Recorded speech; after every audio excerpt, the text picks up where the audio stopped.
Sopla sobre mí, dulce huésped de mi alma. Ven, sopla sobre mí, suave brisa de los cielos.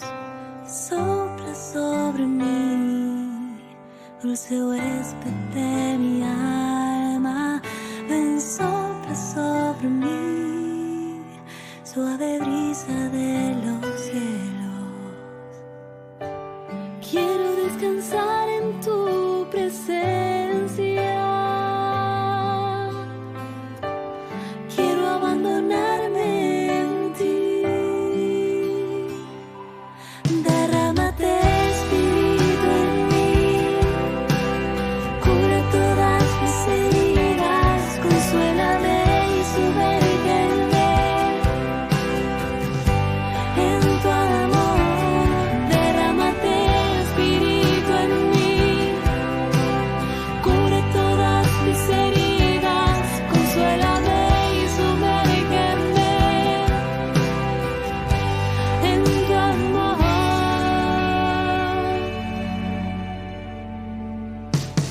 Sopla sobre mí, dulce huésped de mi alma. Ven, sopla sobre mí, suave brisa de los cielos. Sopla sobre mí, dulce huésped de mi alma.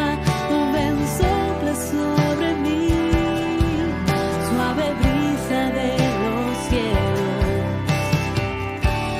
Quiero descansar en tu presencia. Quiero abandonarme en ti.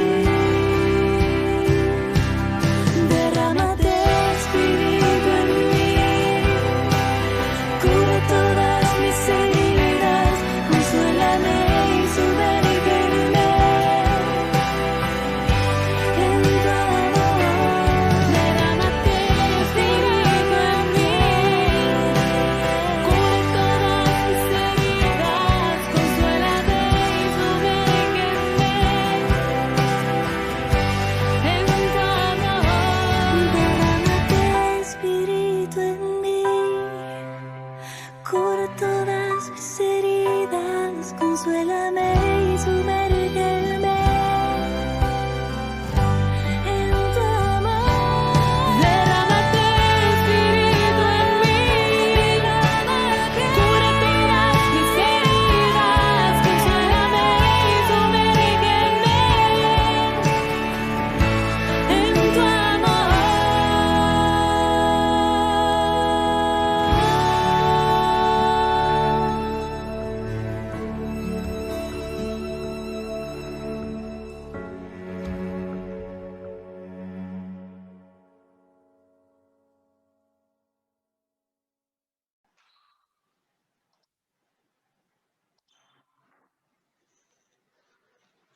Buenos días, Padre Fidel.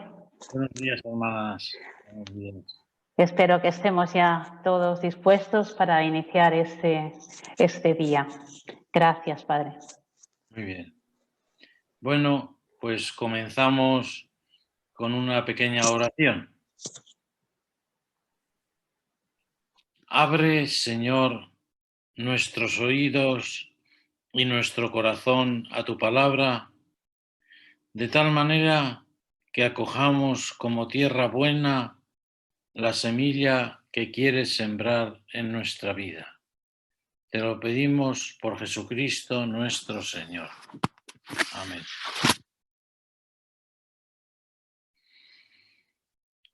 Os decía ayer, hermanas, que una semana de retiro es una suerte, y así lo creo, una suerte espiritual, y también es una responsabilidad. Hemos de poner en el trabajo lo mejor de nosotros para que el fruto de esta semana pueda ser útil para nuestra vida cristiana. Os dije ayer cómo íbamos a tocar un tema poco habitual en nuestra espiritualidad, pero también como adultos en la vida cristiana y en la fe, hemos de no cansarnos de explorar terrenos nuevos, sencillos, que puedan ser útiles para nuestra vida religiosa. Por eso os decía que íbamos a hablar sobre cómo impedir que la ilusión se colapse, cómo impedir, dicho de una forma negativa, cómo impedir que la ilusión desaparezca de nuestra vida, o dicho de una forma más positiva, cómo acrecentar la ilusión por la fe, la ilusión por Jesús, la ilusión por el carisma, la ilusión por los humildes, la ilusión por el Evangelio, las grandes ilusiones de la vida cristiana. Y hoy queremos comenzar hablando de la ilusión de una mirada nueva. La mirada es muy importante. La manera de mirar trasluce el interior de la persona. Por eso decimos muchas veces, este no me mira bien, porque percibimos en su mirada una animadversión. O por el contrario, este me mira con buenos ojos, porque percibimos en su mirada que nos acoge. La mirada es muy importante. La mirada se transforma lo mismo que cambia a la persona. La mirada del niño es inocente, generalmente, brillante, etc. Y la mirada del adulto, como nosotros, puede ser una mirada cansada, una mirada ya sin brillo. ¿Cómo devolverle el brillo a la mirada? El Papa Francisco habla muchas veces de la mirada. En la última carta, en la última encíclica que nos ha escrito, la llamada Fratelli Tutti, en el número 187 dice que una mirada, que hablamos los cristianos de una mirada cuyo horizonte esté transformado por la caridad, que le lleva a percibir la dignidad del otro. Los pobres son descubiertos y valorados en su inmensa dignidad, respetados en su estilo propio y en su cultura, y por lo tanto verdaderamente integrados en la sociedad. Es decir, la mirada no es algo tonto y superficial, sino es algo tan importante, según el Papa, que puede hacer que llevemos al pobre al centro y que nos desplacemos con él al centro. La mirada de la dignidad. Luego hablaremos de esto. Es decir, cuando hablamos de la ilusión de una mirada nueva, no estamos hablando de algo superficial, sino de algo de mucho calado. Pues bien, os decía que corremos el riesgo, los que somos adultos, de mirar de una manera pasota, sin ilusión, y vivir sin ilusión es como estar muerto antes de tiempo. Por eso, ¿cómo recuperar el brillo? ¿Cómo acrecentar el brillo de la mirada? ¿Cómo no cansarse ¿cómo diríamos? De dejarse iluminar y de que eso se trasluzca en nuestra vida. ¿Cómo llegar a mayor con ojos que brillan? Con ilusión. ¿Cómo no estar de vuelta de todo? ¿Cómo no estar cansado y desencantado? Bueno, quizá podamos encontrar hoy un aliento para esto. Comenzamos con una pequeña meditación sobre la palabra que estamos haciendo de nuestro hermano, el profeta Ezequiel, que es un profeta pues no muy conocido, no muy agradable, pero es un gran creyente. Y al fin y al cabo, lo que uno busca en la palabra no son principalmente textos bonitos. A veces ese es nuestro criterio para elegir un texto. Elegimos un texto y decimos, este texto es bonito porque nos agrada mucho. Y bueno, si el texto bíblico es agradable, pues mejor. Pero hay textos que no son agradables y son muy buenos. Ezequiel no es un profeta agradable.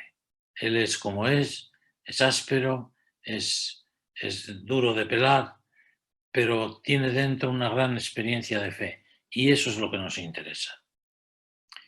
Pues dice en un pasaje del comienzo del libro, me dijo Dios, hijo de hombre, anda, vete a la casa de Israel y diles mis palabras, pues no se te envía a un pueblo de idioma extranjero o de lengua extranjera, sino a la casa de Israel, ni a muchos pueblos de idioma extraño y de lengua extranjera que no comprendes.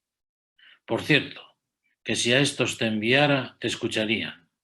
En cambio, la casa de Israel no querrá escucharte, porque no quieren escucharme a mí. Pues todos los de la casa de Israel son de dura cerviz y de corazón obstinado. Mira, hago tu rostro tan duro como el de ellos, y tu cabeza tan terca como la de ellos. Como el diamante, más dura que el pedernal, hago tu cabeza. No les tengas miedo ni te espantes de ellos, aunque sean un pueblo rebelde. Y añadió, hijo de hombre, todas las palabras que yo te digo, recíbelas en tu corazón y escúchalas atentamente.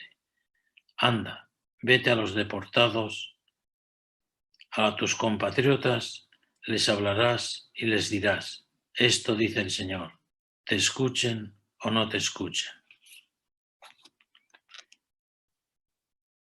Es este Ezequiel que anda siempre haciendo amigos, siempre áspero, siempre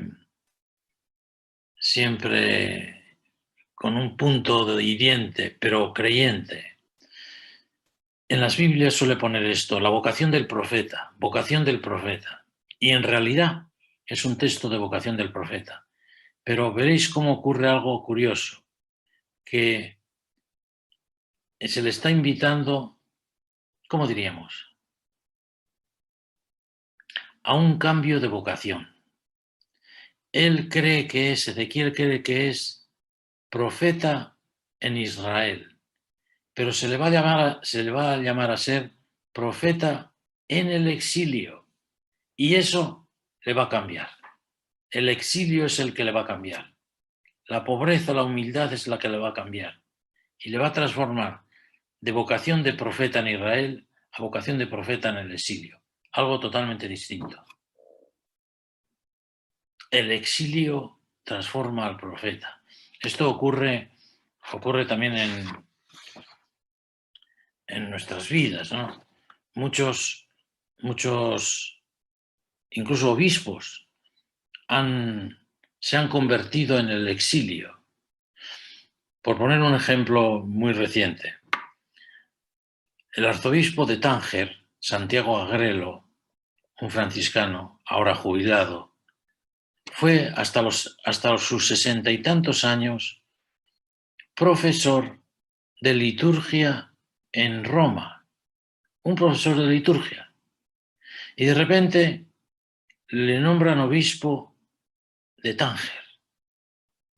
Y claro, se encuentra en Tánger con un problema que él no había visto más que en el telediario. Se encuentra en Tánger, en su propia casa, con el problema de los inmigrantes africanos. Y este hombre, que toda su vida había estado en los despachos, en las aulas, se opta por los pobres inmigrantes. Y su vida se transforma. Y de ser un profesor de liturgia, con todos los respetos lo digo, irrelevante, se transforma en un profeta para muchos creyentes. Se convierte en el exilio, en el lugar de la pobreza. Esto ocurre muchas veces. Por eso, más que igual una misión del profeta, es un cambio de misión. Un cambio de misión. Profeta de ilusión, de mirada nueva, de anhelo renovado. Si le hubieran dicho al viejo Ezequiel que iba a cambiar de vocación, porque iba a cambiar de contexto, no lo hubiera creído. Esos que Ezequiel censura tan duramente siguen siendo casa de Israel. Vete, te envío a la casa de Israel. Es decir, esos a los que te envío a generar ilusión son creyentes, son del grupo de creyentes. Tenlos por creyentes. Por eso no puedes decir, no hay nada que hacer. Si son de la casa de Israel, hay que intentar hacer con ellos algo, aunque ellos digan que no quieren. A veces en nuestra vida fraterna, nuestro desaliento es tal que decimos, en mi comunidad no hay nada que hacer. No deberíamos decirlo, no deberíamos pensarlo, no deberíamos decirlo y no deberíamos creerlo. Porque es verdad que las limitaciones afligen mucho a las comunidades y en algunas lo que se puede hacer no es mucho, pero que no se puede hacer nada por mejorar, por cambiar, por crecer en fe, que no se puede hacer nada cero, eso no es posible. Ni pensarlo, ni decirlo, ni creerlo. Siempre se puede hacer algo. ¿Por qué? Porque somos casa de Israel, somos fraternidad. Y por lo tanto, mientras haya un vínculo fraterno, por frágil que sea, siempre se podrá mejorar. Dice también el texto que se es enviado a quien no quiere escuchar. Claro, ese es el problema. Animar al que es animoso es fácil. Ya es animoso. Lo difícil es animar al que es desalentado, al que no quiere ser animado. Para eso hay que ser fuerte. Para eso hay que poner la cabeza al rostro como el pedernal. Para eso hay que ser fuerte. ¿Cómo ilusionar a quien todo lo ve negro, a quien todo lo ve gris, a quien está desanimado, a quien es un negativista continuo? ¿Cómo animar a quien no quiere ser animado?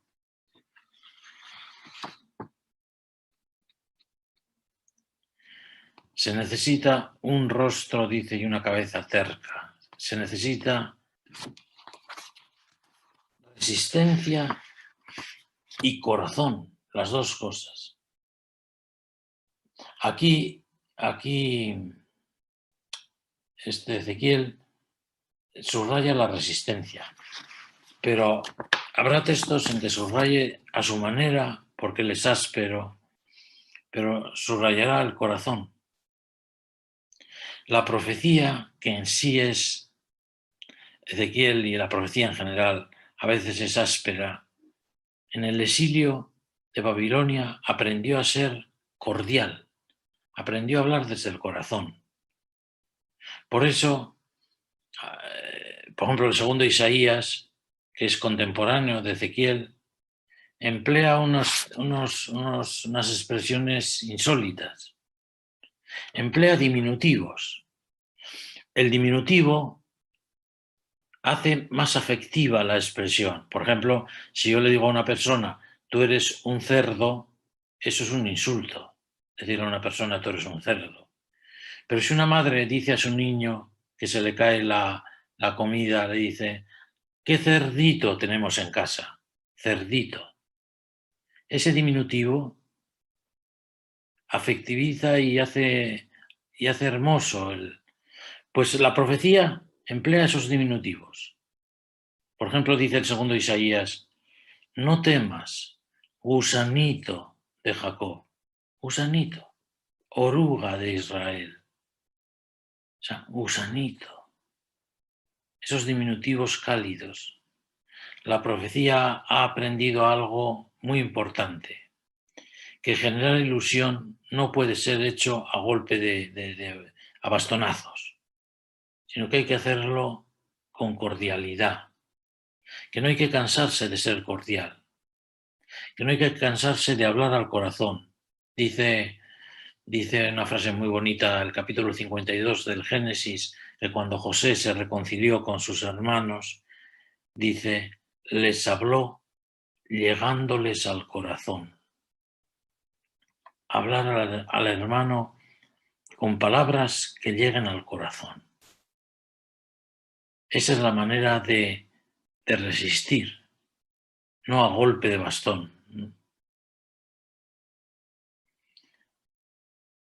Como el diamante que corta y el pedernal que echa chispas. No son los mejores consejeros.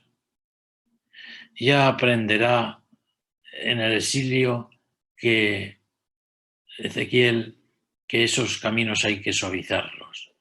Ya aprenderá lo que Jesús dirá luego con mucha claridad, que la luz tiene que ser para todos los de la casa, como la luz que se enciende y no se mete en el ceremín. Para generar ilusión hay que desechar el miedo y el espanto. Por eso dice, no tengas miedo. Hay que desechar los prejuicios, las heridas, las defecciones, los desalientos acumulados. Habríamos de desechar. En esto tendríamos que dar ejemplo los religiosos más mayores. Hablar y obrar y vivir sin tanto temor, sin tanto ocultamiento, sin tanto, voy a decirlo incluso así, sin tanto pudor, sino de una forma diáfana y clara, como quien no tiene nada que perder. Los que tenemos ya una cierta edad, ¿qué tenemos que perder? Posiblemente ya no vamos a ocupar puestos de nada, sino a colaborar en la comunidad. No tenemos nada que perder. Deberíamos ser valientes. Valientes para ser generosos, para ser abiertos, para abrir el corazón con más facilidad, para enseñar y hacer ver a los religiosos y religiosas más jóvenes que fiarse de los hermanos es una gran cosa y que al final confiar en los hermanos, aunque a veces fallen, aunque a veces fallemos, es lo que da sentido a nuestra vida, a nuestro caminar. Y es necesario también, como dice ahí, recibir la palabra en el corazón. Recibe en el corazón la palabra. Esto tan simple de crear ilusión en la vida religiosa, nosotros no lo podemos hacer sin la palabra recibida y escuchada, no solamente leída y escuchada o oída en los oídos, sino meditada en el corazón. Por eso, si se quiere mantener viva la ilusión, la mirada con ilusión en nuestras comunidades, eso tiene que ir a la par con un aprecio ahondado, continuado de la palabra. Yo siempre digo que la vida religiosa de hoy nunca como la vida religiosa de hoy ha estado tan cerca de la palabra. En eso tenemos mucha suerte, pero todavía queda mucho por hacer, queda mucho por ahondar, queda mucho por desear, por meterse en la palabra, por andar los vericuetos de la palabra del Antiguo Testamento y sobre todo del Nuevo Testamento. Queda mucho, aunque no estamos en mejor situación que hace muchos años, pero la palabra siempre está ahí como un recurso necesario. Por eso a veces meterse en estos berenjenales de un profeta antiguo, bueno, pues puede ayudar como a ensanchar el horizonte de la palabra y a enriquecerlo. La misión, lo que va a cambiar el corazón del profeta es que la va a hacer entre los deportados, entre aquellos en un escenario que no es el suyo. El judío se sentía seguro y ¿cómo diríamos?, alegre y gozoso en su escenario. Juntos íbamos entre el bullicio por la casa de Dios, dice un salmo, ¿no? Entre cantos de júbilo y alabanza. Es que es que en la casa de Dios, en el templo de Jerusalén, el judío tocaba lo que él llamaba la gloria, tocaba la gloria, allá estaba la gloria, pero ahora se le va a trasladar a un lugar donde no está la gloria, al lugar de la secularidad, de la no fe, de los paganos, a Babilonia. En ese escenario, ahí va a aprender, en ese desamparo, ahí va a aprender su nueva vocación, la vocación de iluminar y de ilusionar a su pueblo. En los desamparos aprendemos la fe, quizá más que en los amparos. Es verdad que los amparos los necesitamos porque somos personas frágiles y necesitadas y estamos necesitados de amparo que nos deberíamos dar fraternamente y que la misma palabra y la fe nos da. Pero a veces en esos desamparos que la vida nos va planteando es donde uno va aprendiendo y va creciendo en la fe. Ojalá. Lo peor sería que en el desamparo nos amargáramos y apartáramos la fe porque no nos servía para nada. Dice que habrá quien te escuche y quien no te escuche. Bueno, pues no se puede pretender generar ilusión al 100%, sino que habrá que generarla hasta donde se pueda. De cualquier manera, a mí me parece que hay aquí una cosa interesante en este texto de Ezequiel, y es que para generar una mirada nueva de ilusión, para generar ilusión, hay que estar dispuesto a cambiar de vocación. ¿Qué es cambiar de vocación? No es cambiarte de instituto, no es cambiarte de carisma, es cambiar la certeza de que en las situaciones de desamparo hay posibilidad de vivir con ilusión. Que la ilusión no solamente es vecina de las situaciones que nos van bien, sino que también lo es de aquellas situaciones donde no nos va tan bien. Y que por lo tanto, estando en situaciones que no nos van tan bien, personales o comunitarias o eclesiales o sociales, ahí se puede vivir con ilusión. Y que ahí es donde no habría que ceder al desaliento. Ese es el cambio de vocación. No es cambio de carisma, ni cambio de instituto, ni cambio de fe. No, todo lo contrario. Es vivir lo que vives, ¿cómo diríamos? Vivir lo que vives en los momentos gozosos, que también los necesitamos, y vivir lo que vives en los momentos de desamparo, en el exilio, que es lo difícil. Eso le ocurre a Ezequiel. Todo esto, ahondando un poquito en esto, todo esto tiene que ver con el tema de la dignidad de la persona. Llevar la dignidad al centro, dice el Papa Francisco. Si tú percibes en tus hermanas a personas dignas, si las valoras a pesar de sus fallos con dignidad, será más fácil vivir con ilusión cuando falle la fraternidad. Porque la fraternidad va a fallar, en poco o en mucho somos humanos. Y entonces, cuando la fraternidad falle, si está vivo el sentido de la dignidad, será más fácil vivir ahí la fe en ese ámbito de desamparo. Por eso decía ese número que hemos leído del Papa Francisco, que la mirada lleva a percibir la dignidad del otro. A eso lleva. También hacernos ver que nuestra fe se puede vivir en escenarios laicos, comunes. Está ocurriendo un fenómeno curioso. Cuando un papa escribe una encíclica, generalmente pues cuando sale la encíclica los periódicos publican la noticia. Generalmente, pues ese texto se explica en las facultades de teología, pero al año o a los 2 años pocos se acuerdan ya de él. ¿Quién se acuerda de nosotros? ¿Quién se acuerda de las encíclicas de Juan Pablo II?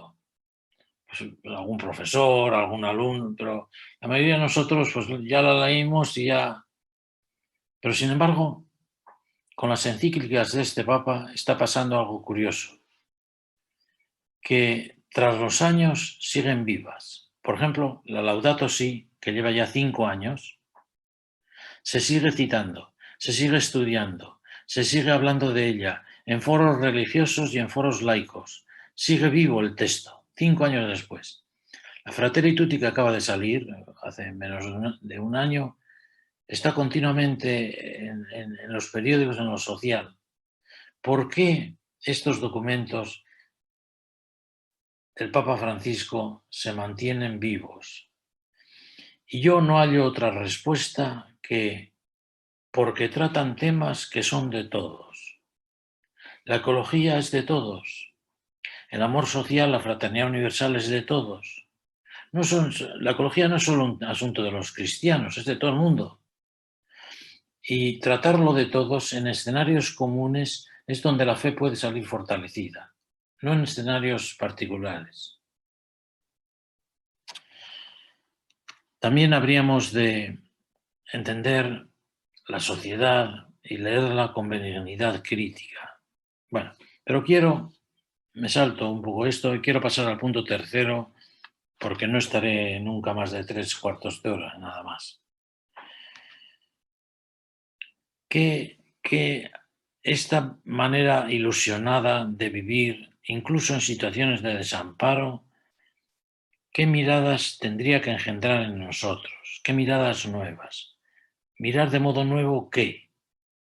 Y pongo ahí algunos ejemplos que tal vez nos ayuden. Mirar con agradecimiento las actuaciones de quienes luchan por una mejor salud social. Ya lo hicimos al comienzo de la pandemia. Salíamos a los balcones, yo por lo menos salí, y aplaudíamos todas las tardes. A los sanitarios, a los políticos honestos, que también los hay, no todos son corruptos, a los voluntarios, a los que se mantienen en las trincheras. Hay que seguir mirándolos con agradecimiento. Raramente se les expresa nuestro agradecimiento a nuestros médicos. No se trata de... Pero se trata de ser agradecidos con aquellos que nos cuidan y que arriesgan también su vida incluso por sacar adelante a la población. Agradecer, fíjate tú, muchos de nosotros, yo y muchas de vosotras también, estamos ya vacunados por segunda vez, ya tenemos toda la pauta completa, ¿no? Qué esfuerzo social, qué gasto en vacunas, en personal, en centros de vacunación. El centro de vacunación de donde yo vivo, aquí en La Rioja, que es pequeño, pero ahí hay todos los días, igual habrá entre recepcionistas, enfermeros, policía, día, igual habrá 50 personas ahí todos los días, todos los fines de semana, toda hora tras hora. Qué esfuerzo social, qué gasto social, qué esfuerzo tan grande para intentar librar a la población de esta pandemia. Agradecer todo eso, mirarlo con agradecimiento y con una suerte enorme. Mirar con sintonía a los cristianos que viven su fe en lo secreto, a los orantes, a los contemplativos que buscan, que los hay, a los que buscan caminos nuevos en la fe, a los grupos que viven un poquito al margen pero son creyentes. Todas estas personas que viven su fe en lo secreto, que en lo secreto que es, por cierto, donde Dios se hace presente. Por eso dice el Evangelio, tú cuando reces, ora en lo secreto, entra en tu cuarto, echa el pestillo, y el Padre que ve en lo secreto, que ve en lo escondido, te lo recompensará. La fe en lo secreto, en lo humilde, en lo que parece que no está, pero está. Mirar como compañeras a las comunidades religiosas que caminan a nuestro paso, comunidades a veces muy pobres, comunidades con muchas limitaciones, comunidades que están a punto de cerrar, comunidades frágiles que ya no saben cómo sostenerse, pero que están ahí, empeñadas de alguna manera, no solo en resistir en su casa, sino en resistir en su vida religiosa. Una mirada nueva sobre nuestra frágil vida religiosa, una mirada compasiva, benigna y ayudadora.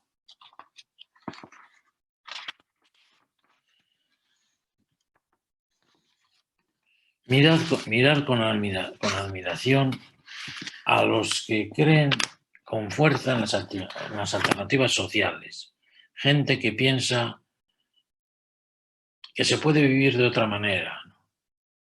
Estos días hemos asistido a un rifirrafe sobre el tema de comer más carne, comer menos carne. Bueno, pues hay gente que percibe que nuestra ingesta de carne es excesiva y optan por un vegetarianismo o medio vegetarianismo, en fin, una disminución de la...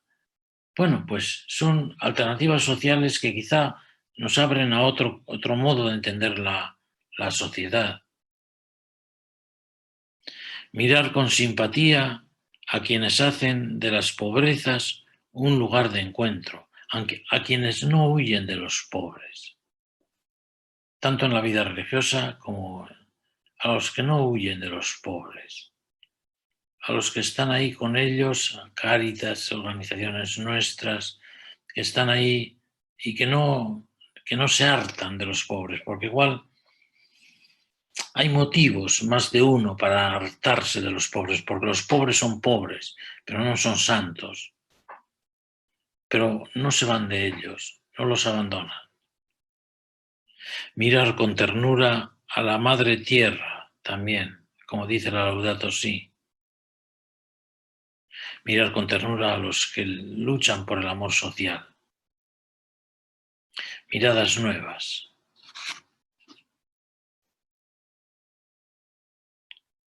Esto, la ilusión de mirar de una manera nueva, igual yo no sé explicarlo mejor, pero a mí me parece muy importante para la vida religiosa, porque con los años nuestras miradas se apagan y miramos todo de una forma o bien rutinaria o bien muy negativa a veces, muy negativa. Una persona negativa en una casa es un peso muy grande. Una persona positiva es una ayuda enorme, impagable en la comunidad. Ser persona que todo lo ve negro, todo lo cuestiona, todo dice que va mal, la juventud va mal, la familia va mal, la iglesia va mal, la política va mal, todo va mal. Al final es un cansancio muy grande para una comunidad. Sin embargo, aquel que trata de, no sé cómo diríamos, como de cocer la cruda realidad, porque decimos, esta es la cruda realidad, pues sí, pero es la cruda realidad. Cuécela con otros aditamentos, cuécela con paciencia, con comprensión, con cercanía, con un poquito de implicación, con benignidad, con misericordia, con compasión. Bueno, también hay compasión social.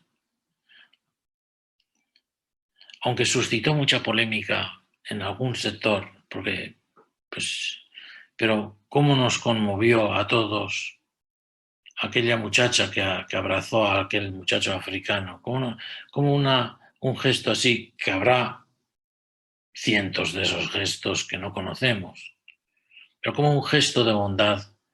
¿Por qué un gesto de bondad nos emociona?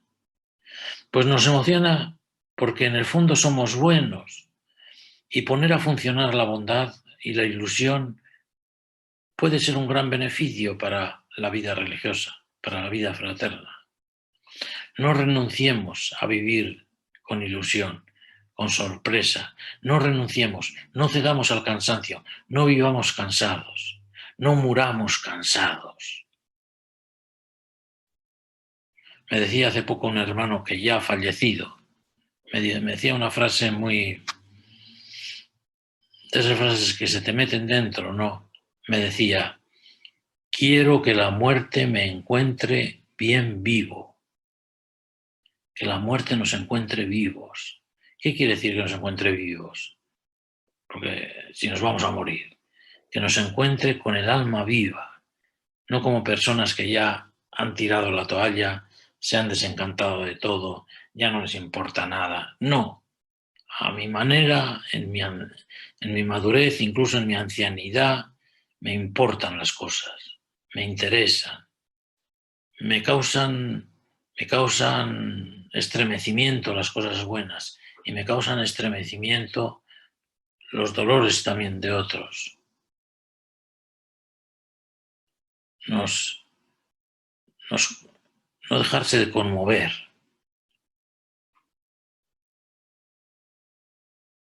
Sí, que nos conmueva el sufrimiento ajeno. Aquí donde yo vivo, aquí en Logroño, ayer publicaba el periódico como en una piscina municipal una niña de 12 años sufre una parada cardíaca y, bueno, hoy publica el periódico su muerte. La muerte del que no espera la muerte y que no ha podido ni abrirse un poco a la vida.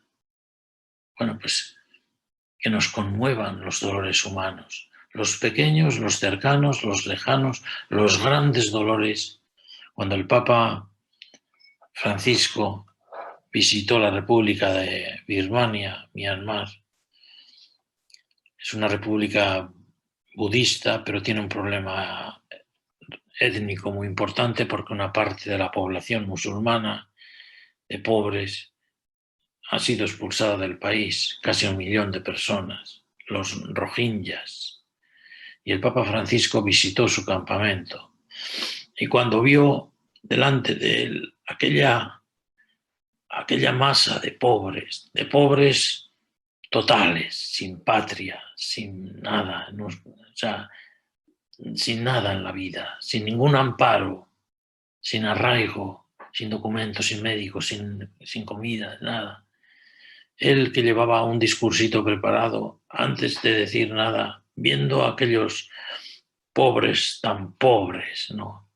Les miró y les dijo, perdón, perdón, perdón. Pedir perdón a los pobres. Pedir perdón a los pobres. Eso es vivir con la mirada luminosa. Tienes delante a los pobres y eso no te revuelve las tripas. En la parábola del samaritano, que el Papa explica ampliamente en la Fratelli Tutti, dice que el samaritano aquel, al ver al que estaba caído, suelen traducir, se conmovió. Pero en griego es otro verbo. Es el verbo splagnisos, splagna, en griego son las tripas. Se le revolvieron las tripas. Se le revolvieron las tripas. Se conmovió. Eso que nos pasa a nosotros muchas veces, porque el digestivo humano, dicen que es el segundo cerebro. En cuanto tenemos una preocupación o cualquier cosa, pues tenemos diarreas, el digestivo se conmueve, ¿no? Las tripas nos corren. Pues eso le pasó a aquel. Se le corrían las tripas, le entró diarrea de ver a aquel caído en el camino, ¿no? O sea, se le conmovieron las entrañas, ¿no? Eso es vivir con ilusión, porque a veces decimos, vivir con ilusión puede parecer una cosa de niños, como los niños que tienen ilusión del Día de Reyes. No es eso, es más que eso. Es vivir vivo por dentro, vivir con mística, con algo debajo de la piel, que no se nos muera lo que llevamos debajo de la piel. Porque todo puede parecer que va bien, que hacemos nuestras obligaciones, nuestros trabajos, nuestras tareas, lo que nos han encomendado, lo que tenemos que hacer. Pero una cosa es hacerlo y otra cosa es hacerlo con alma dentro, con mística dentro, con ilusión en definitiva.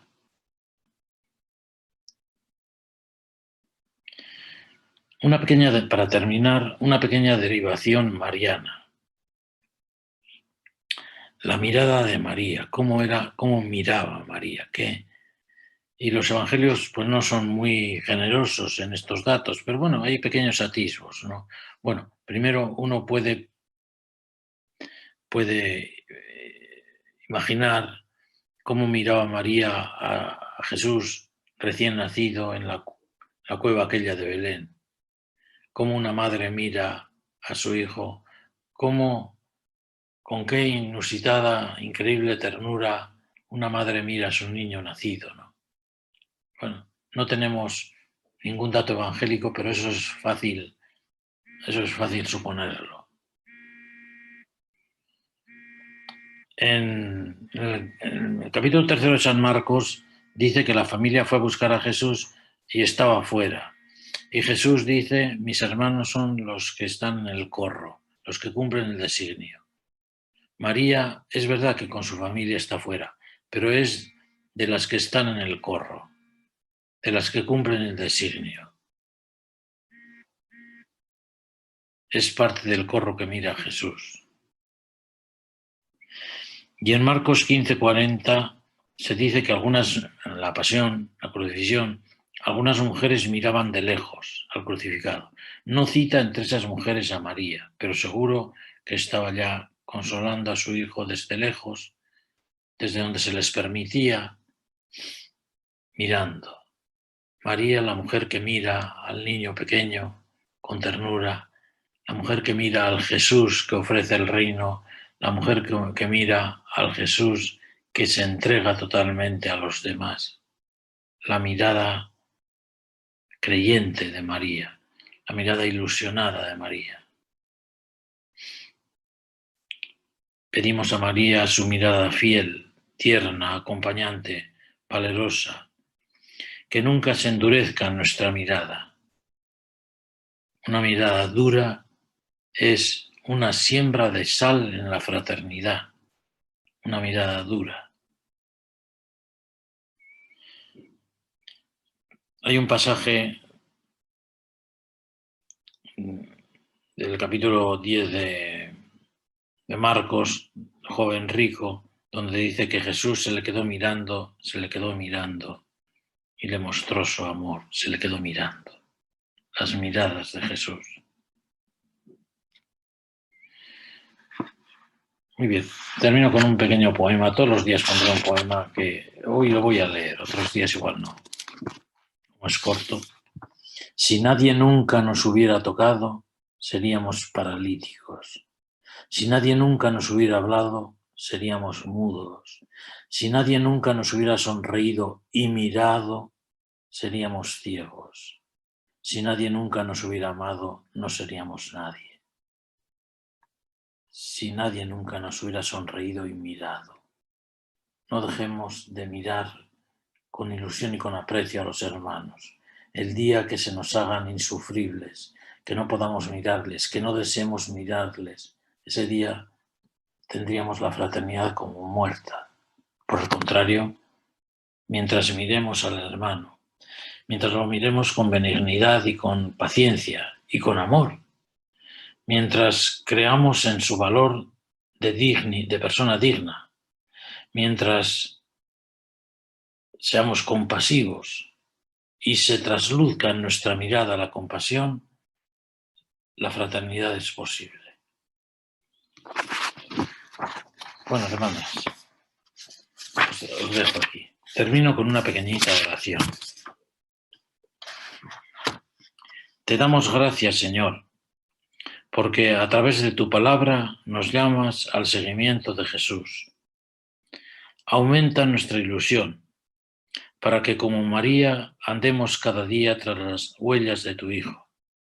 Te lo pedimos por Jesucristo nuestro Señor. Amén. Bueno, pues buena mañana, buen trabajo y hasta la tarde. Hasta luego. Gracias.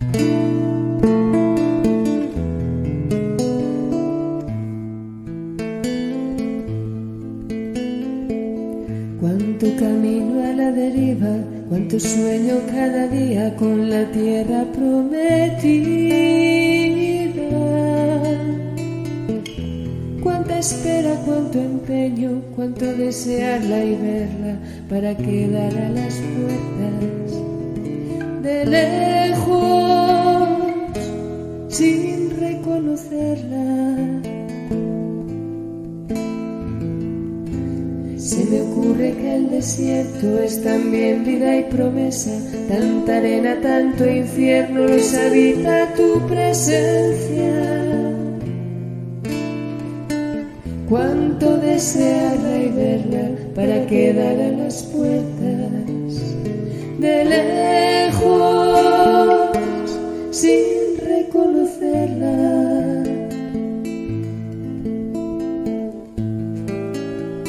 Aumenta mi fe, oh Dios, abrázame con tu amor, que sepa reconocer tu tesoro en mi corazón, tu tesoro en mi corazón. Que no te esperes sentada sin preparar la mirada, sin encender mi lámpara. Haré despertar mi alma, tanto desear el verte, tanto salir a buscarte, tan lejos para en mí encontrarte. Que sepa entonces llevarte en mis ojos, en mi cara, con sonrisa que delate que me sé por ti habitada. Que aprenda por fe a fiarme, que sepa por fe afinarme a todo para en mí encontrarte. Aumenta mi fe, oh Dios, abrázame con tu amor, que sepa reconocer tu tesoro en mi corazón,